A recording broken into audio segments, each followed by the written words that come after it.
Hello everybody, this is Hammer Striker here. Today I've got the new Keltec PR57 chambered in 5.7 by 28 or 5.7.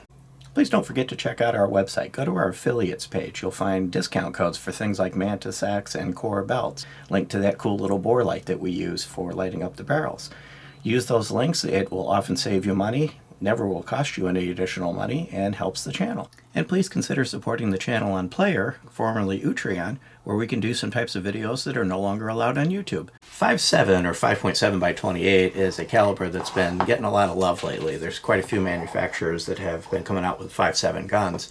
Previously it was just FN and a couple outliers. And all of a sudden there's quite a few of them out there. Keltec has joined that party. So I'm going to start with, I can't remove the magazine because the magazine's internal. That's one of the unique characteristics of this gun. But it is unloaded. It's a black follower. So most of the, actually all of the 5.7 pistols are pretty much the same. They're blowback and they load straight in, and the Keltec is no exception.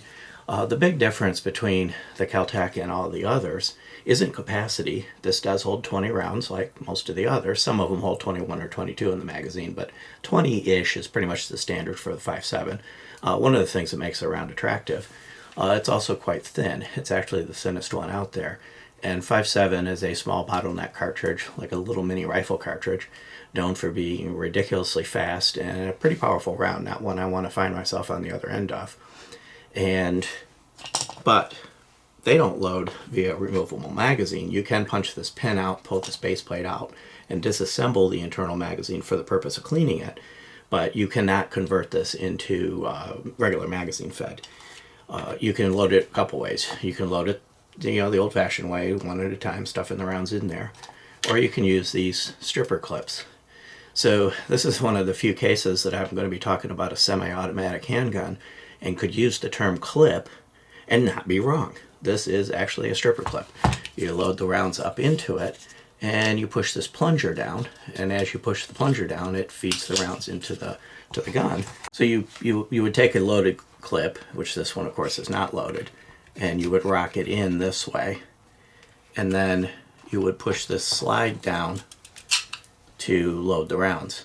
And one thing I noticed on this particular one, the one that has a 1 on it, at least the ones we've got, it has a tendency for this little thing, I'm going to take it out of the gun to make it a little bit easier to show. It has a tendency for this little slider to hang up. Didn't seem to have an effect, it's hanging up on that logo. It didn't seem to have an effect loading it at the range, but it does tend to have a tendency to hang up. But the biggest thing about these is getting this in here is kind of clunky. You'll get it in the right way. But worse, it doesn't stay in here, and you'll see I'm having a little bit of fun with it right there. It doesn't stay in there. It's easy to lose. So easy to lose that you can actually buy these little slider things on their website in 4-packs because I think they're expecting people to lose them. You're going to want to store this in a Ziploc or something like that. But at the range, after you've loaded the gun, you need to kind of make sure you have your thumb on it when you pull the stripper clip out of the gun, or it's going to drop, go in front of the line, and you're going to end up clinking around trying to get it back. This is kind of one of the things that would have been nice if this had some kind of retention so that you weren't going to be losing these little plastic clips. The other thing I ran into with this is allegedly 20+1. So it's a 20 round magazine and you can chamber a round of +1 just like you would with any other semi-auto. However, normally in a normal semi-auto, the way you would do that was either use a Barney, you'd put a round in a mag, chamber it, take the mag out, and then put in a fully loaded mag. Well, of course you can't do that with this. So you have to figure out a way to keep this follower down so that it doesn't pick up the top round as you close it. And I tried very carefully a couple times, and what I ended up finding out is at any point I got it wrong, I ended up with a chambered round with a primer, and a very pointy, because it's a very pointy ammo, that wanted to point right at the primer. 5.7 is not one you want going off with the slide open. So as far as I'm concerned, I would never try to do 20+1 in this. This is the 20 round gun, and that's the end of that. And yes, you probably can figure out how to do it just right, but you only got to get it wrong once. Other than that, it works pretty much like any other gun. Once you've got it loaded up, you close it. It is internally hammer fired, but it's chambered and ready to go. You pull the trigger and it fires. This does have quirks to it, though, that I found, as I had some trouble with the trigger. I had a couple dead triggers, and I had a fail to fire.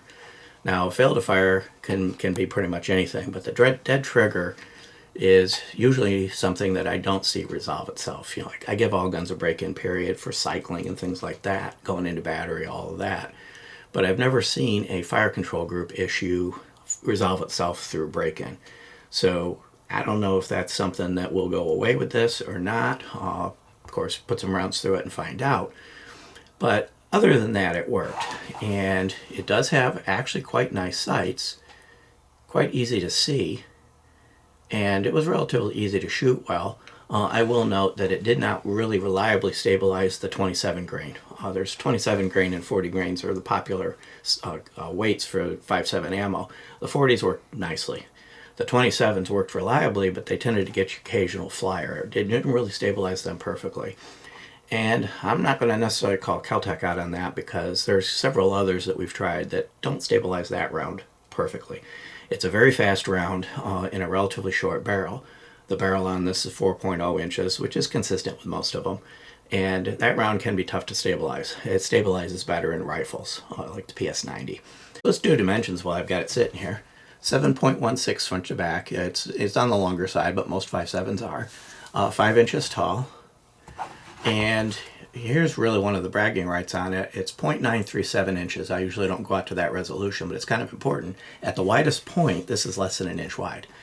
That is one of the things that Keltec is kind of proud of. And part of how they did that is this internal magazine. If you had to have walls here to have room for another magazine with its own walls, of course it would be thicker. It has the typical Keltec raised squares. It has a little bit of serration here on the front of the trigger guard, almost like elevator buttons, up, down, and pause maybe. And it has a single slot Picatinny rail. Front and rear serrations right here. They're easy to get a hold of, and the slide's relatively light. And the business end of this is kind of unique looking, and that's because it has a kind of an interesting guide rod. You'll see that when I get it apart. And it's kind of a dual system. That's the two prods. And these holes around here, this little flower pattern, is actually for a rotating barrel. So this uses a rotating barrel, which is unique. None of the others that I'm aware of have that particular feature. Other than that, it's pretty well mainstream. So I'm going to demonstrate the trigger, and one of the things about doing the trigger is I'll have to play around with the magazine release because of course I can't drop the mag. With the slide open, by the way, before I get into that, you can see the teeth on the front of the barrel. And that's part of that locking mechanism associated with the rotating aspect of it. So, of course, it's empty. Very little take-up. Very long, relatively light and fairly smooth. Breaks all the way at the back.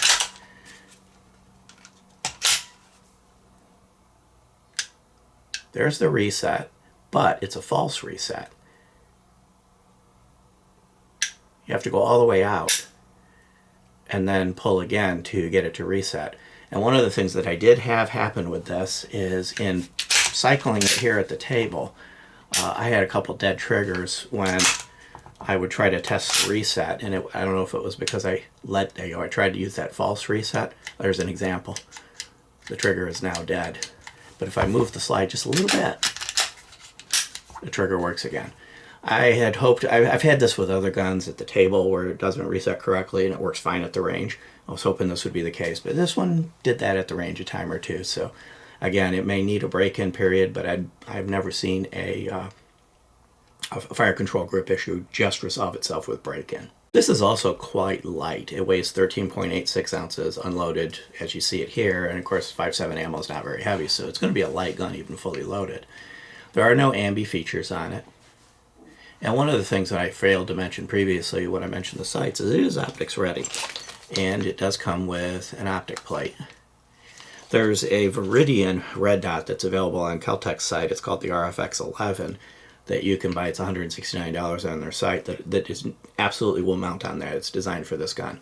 But it appears to be an RMSC footprint, a Shield RMSC.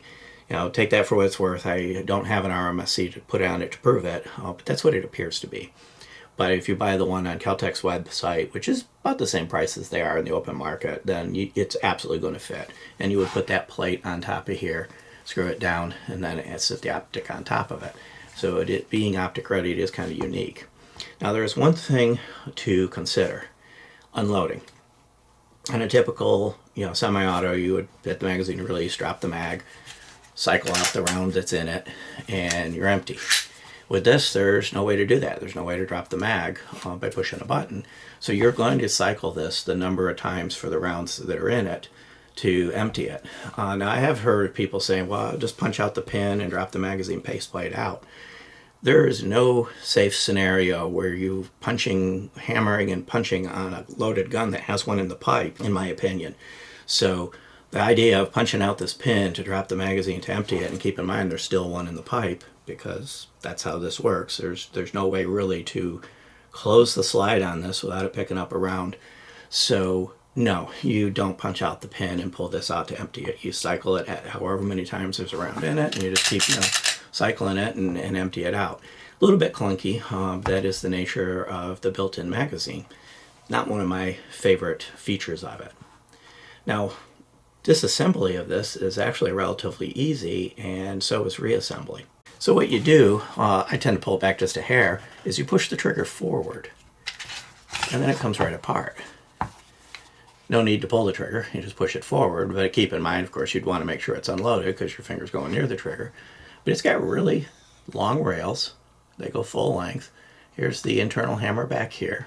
In this particular case, the hammer's down because I had pulled the trigger before I unloaded it, but that's not a necessity. And of course, here you can see the follower for the internal magazine. Pretty simple. There's not a whole lot going on there. There's more going on in here. Here's this kind of unique dual recoil spring. It is captive, and these ends protrude into the slide assembly. This is part of the locking and rotating mechanism. So I'm going to take that out. And by the way, this I just picked up.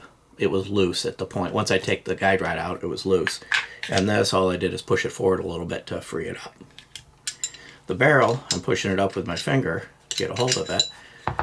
And the barrel comes out, and you can see the locking mechanisms and the assemblies that are associated with the rotational aspect of it that facilitates the rotation along with that plate that I just took out. It doesn't rotate a whole lot, but it definitely does rotate. You can see about how much it travels. Just a few degrees, but that's about it. Typical 5.7, the entire barrel is basically a feed ramp. And because, again, these do feed straight in, it is conventional rifling, and it is well machined. Of course, the camera doesn't want to focus on it, but it is well machined. They are a CNC shop, so their machining tends to be pretty decent. And when you look at the slide assembly, let me put this barrel down so I have two free hands. Notice that there is no plunger style drop safety. So all the drop safety capabilities are built into the fire control group. And other than that, it's pretty well machined, pretty clean in here. Now, reassembly is not difficult, but it can be a little bit clunky. You have to make sure you put the barrel the right side up and drop it into place. And then here's where it always gets a little bit interesting, is making sure you put this on the right way. So it goes on like that. It's not straight. There it goes. It goes on like that. And then you put the guide rod in with the protrusions first. And here's where it gets a little bit interesting, because when I'm wanting to push this forward, I may end up having to do it off camera, this wants to slide around. So I kind of have to restrain that and push the guide rod. I pushed this forward and I dropped it into the two depressions. You might be tempted to target this little cutout here. That's not where you're going. You see there's a depression there, kind of like a bullet-shaped depression on either side of this that sets into. Once I have that, of course it wasn't perfectly lined up, I found you're not supposed to have to do this. According to that doesn't mention it in the manual, but what I have found is if I don't push the trigger forward when I put it back together, it won't lock. It'll just kind of still be loose. So I push the trigger forward, guide this on, bring it back and let go of the trigger. And now it's back together and working.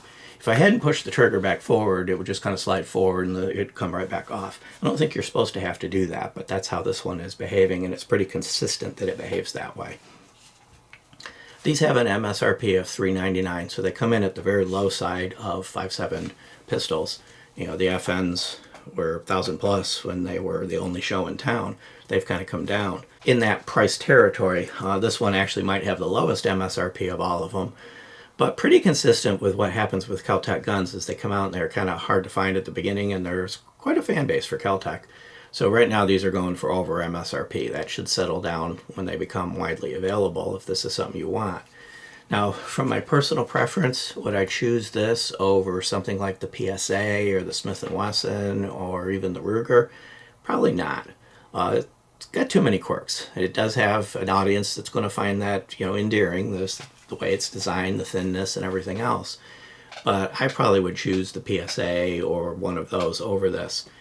Regular magazine, normal loading and unloading process. Of course, if my budget permits, I would probably bias toward the FN. I would say the FN is the one to get of all of them.